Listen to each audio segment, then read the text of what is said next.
بسم اللہ الرحمن الرحیم۔ السلام علیکم ورحمۃ اللہ وبرکاتہ۔ آج کی اس ویڈیو میں بات کریں گے خواب میں آزاد ہونا یا کسی کو آزاد کرنا کیسا۔ تو اس کی مختلف صورتیں ہیں۔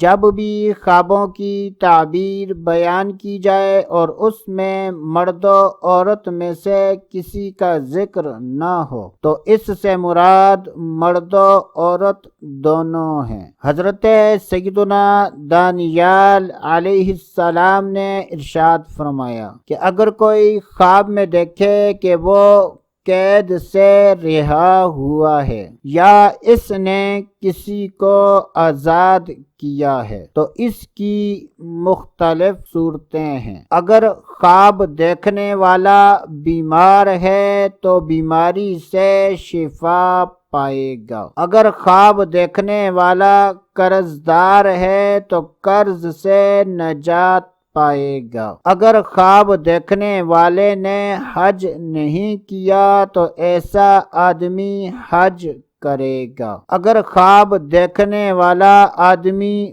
گناہ گار ہے تو گناہوں سے توبہ کرے گا۔ اگر خواب دیکھنے والا کسی غم میں مبتلا ہے تو غم سے رہائی پائے گا۔ اگر خواب دیکھنے والا قید میں ہے تو قید سے رہائی پائے گا۔ اللہ عز و جل سے دعا ہے کہ اللہ عز و جل ہمیں اچھے خواب دیکھنے، برے خوابوں سے بچنے کی توفیق عطا فرمائے۔ تو دوستو ابھی کے لیے اتنا ہی، اگلی ویڈیو تک اجازت، اللہ حافظ۔